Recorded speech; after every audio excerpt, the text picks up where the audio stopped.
देश में मानसून का मिजाज अब एक नया मोड़ लेने जा रहा है। 27 अगस्त के बाद से उत्तर पश्चिम और मध्य भारत के मौसम में बड़ा फेरबदल देखने को मिलेगा। बंगाल की खाड़ी और अरब सागर में बन रहे नए वेदर सिस्टम का सीधा असर राजस्थान, मध्य प्रदेश, गुजरात और उत्तर भारत के मैदानी इलाकों पर पड़ने वाला है। आज के इस वीडियो में हम जानेंगे कि 27 अगस्त के बाद देश में कहां कहां मूसलाधार बारिश होगी और किन राज्यों में बाढ़ जैसे हालात बनते हुए नजर आएंगे और किन इलाकों में बारिश न होने की वजह से सूखे जैसी स्थिति या फिर उमस भरी गर्मी लोगों को परेशान करेगी। विशेष रूप से राजस्थान के हर संभाग के बारे में हम इस वीडियो में आपको बताएंगे। नमस्कार, आपके साथ मैं पल्लवी रविंद्र सिंह। सबसे पहले समझते हैं कि 27 अगस्त के बाद वायुमंडल में क्या बड़े बदलाव देखने को मिलेंगे।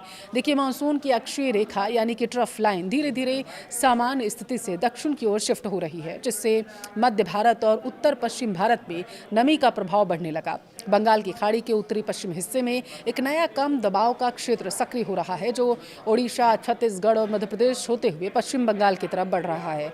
उत्तर भारत के पहाड़ी क्षेत्रों में एक कमजोर पश्चिमी विक्षोभ भी सक्रिय है, जो मैदानी इलाकों की हवाओं के साथ मिलकर कुछ राज्यों में लोकल थंडर स्टॉर्म बनाएगा। अब बात करते हैं राजस्थान की, जहां 27 अगस्त के बाद मौसम दो अलग अलग रूपों में आपको नजर होता हुआ दिखाई देगा, बटा हुआ। पूर्वी और दक्षिणी राजस्थान की बात करें तो कोटा और उदयपुर संभाग, कोटा, बारां, झालावाड़, बूंदी, बांसवाड़ा, डूंगरपुर और प्रतापगढ़ में 27 से 31 अगस्त के दौरान कई स्थानों पर मध्यम से भारी बारिश की संभावना है।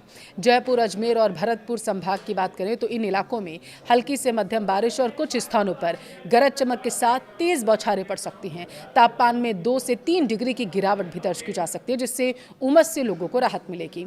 पश्चिमी राजस्थान की बात करूं, जैसलमेर, बाड़मेर, बीकानेर, फलौदी और श्रीगंगानगर के ज्यादातर इलाकों में मौसम मुख्यतः शुष्क रहने वाला है, यानी ड्राई रहेगा।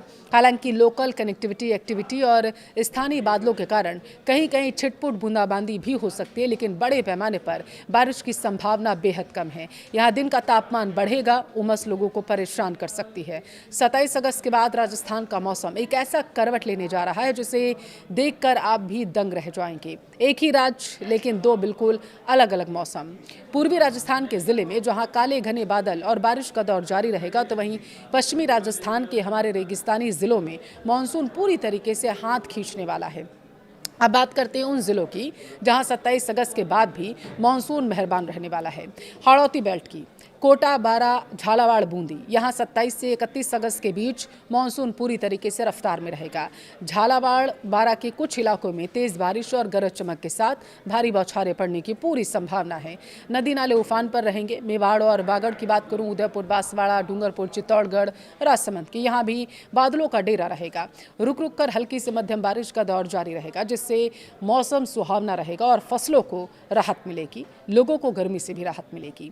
ढूंढान और मेवात की बात करूं, देखिए जयपुर, दौसा, अलवर, भरतपुर, सवाई माधोपुर के अलावा करौली, यहाँ पूरे दिन तेज बारिश तो नहीं होगी, लेकिन दोपहर या शाम के वक्त आपको लोकल सिस्टम बनता हुआ नजर आएगा। 30 से 40 किलोमीटर प्रति घंटे की रफ्तार से हवाएं चलेंगी।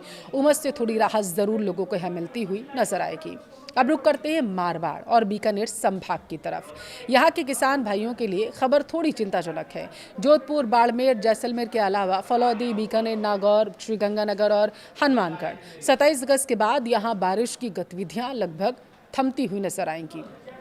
मौसम विभाग के मुताबिक इसे मानसून ब्रेक आप कह सकते हैं। आसमान ज़्यादातर साफ रहेगा या फिर हल्के सफ़ेद बादल दिखेंगे आपको, जो बरसने वाले नहीं होंगे। वो कहते हैं ना, जो बादल गरजते हैं वो बरसते नहीं है, कुछ ऐसा ही मंजर देखने को मिलेगा।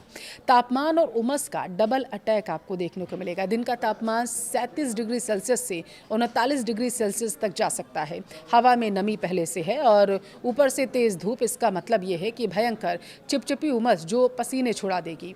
अगर कोई लोकल बादल बन भी गया तो कहीं कहीं 5 से 10 मिनट की छुटपुट बूंदाबांदी हो सकती है, बस और कुछ नहीं। लेकिन बड़े स्तर पर कोई अच्छी बारिश की उम्मीद आप मत करिएगा 1 से 2 सितंबर तक के लिए। इस मौसम का आपकी फसलों पर क्या असर पड़ेगा, यह भी आप नोट कर लीजिए। पश्चिमी राजस्थान वाले जो किसान हैं, अगर आपने ग्वार, बाजरा, मूंग या मूंगफली बो रखी है और अगर आपके पास ट्यूबवेल या नहरी पानी की सुविधा है, तो हल्की सिंचाई की तैयारी आप रखिए। बारिश के भरोसे ज़्यादा दिन ना बैठे क्योंकि ज़मीन की नमी तेजी से उड़ेगी। पूर्वी राजस्थान वाले किसान आप ध्यान दीजिएगा क्योंकि सोयाबीन और मक्का के खेतों में अगर पानी भर रहा है तो निकास नाली तुरंत साफ कर लीजिए। कीटनाशक या यूरिया का छिड़काव तभी करें जब आसमान में तेज धूप खिली हुई हो, नहीं तो बारिश आपकी खाद बहा ले जाएगी। आइए अब नजर डालते हैं देश के बाकी हिस्सों पर। पहले नंबर पर भारी बारिश वाले क्षेत्र कौन से हैं आपको मैं वो बताती हूँ। मध्य भारत, मध्य प्रदेश विशेषकर पश्चिमी एमपी, छत्तीसगढ़, महाराष्ट्र का विदर्भ और कोंकण गोवा क्षेत्र में लगातार बारिश का दौर जारी रहेगा। तो वहीं गुजरात की बात करूं तो 28 अगस्त के बाद गुजरात के सौराष्ट्र और पूर्वी हिस्सों में बारिश की गतिविधियां देखने को मिलेंगी। पहाड़ी राज्यों की बात करती हूं, उत्तराखंड और हिमाचल प्रदेश के कुछ जिलों में भूस्खलन और तेज बारिश का असर देखने को मिलेगा। यहाँ के लिए येलो अलर्ट जारी किया गया है। दूसरे नंबर पर आता है सामान्य छिटपुट बारिश कहाँ पर होगी आपको वो बताते हैं। ये कौन से इलाके हैं? दरअसल उत्तर प्रदेश, बिहार, दिल्ली एनसीआर, पंजाब और हरियाणा में व्यापक बारिश की संभावना है। यहाँ केवल स्थानीय स्तर पर छिटपुट बारिश या बादलों की आवाजाही रहेगी। तीसरा आपको बताती हूँ सूखा और शुष्क मौसम कौन से हैं, कहाँ कौन से ऐसे इलाके होंगे। देखिए आंतरिक कर्नाटक हो गया, तमिलनाडु हो गया, लद्दाख, पश्चिमी राजस्थान के सीमावर्ती इलाकों में मानसून कमजोर रहेगा जिससे इन इलाकों में बारिश की कमी दर्ज की जाएगी। फसलों को अतिरिक्त सिंचाई की आवश्यकता यहाँ पर होगी। मौसम के इस बदलते मिजाज को देखते हुए कुछ सावधानियां भी बरतनी बेहद जरूरी हैं।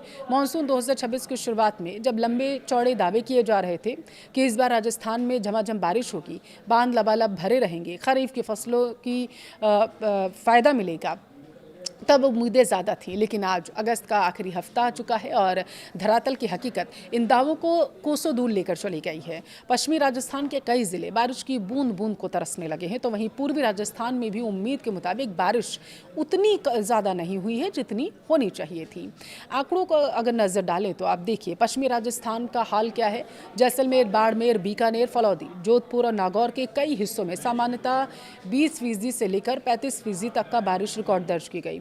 जुलाई के अंत से लेकर पूरे अगस्त महीने को अगर हम देखें तो इन जिलों में 15 से 20% तक बारिश हुई है। लगातार एक भी मानसूनी स्पेल नहीं आया। जहां बारिश हुई भी वहां एक ही दिन में 2 घंटे तेज पानी गिरा और फिर अगले 10 दिनों तक चिलचिलाती गर्मी हुई है। इसे बारिश का सामान्य वितरण नहीं कहा जा सकता क्योंकि ऐसी बारिश जमीन में रिसने के बजाय बहसी जाती है। अब आते हैं सबसे अहम सवाल पर, आखिर राजस्थान तक बादल पहुंचे क्यों नहीं? इसके पीछे देखिए 5 बड़े भौगोलिक और जलवायु कारण माने जा रहे हैं जो जिम्मेदार हैं। पहला, मानसून ट्रफ का उत्तर की ओर शिफ्ट हो जाना।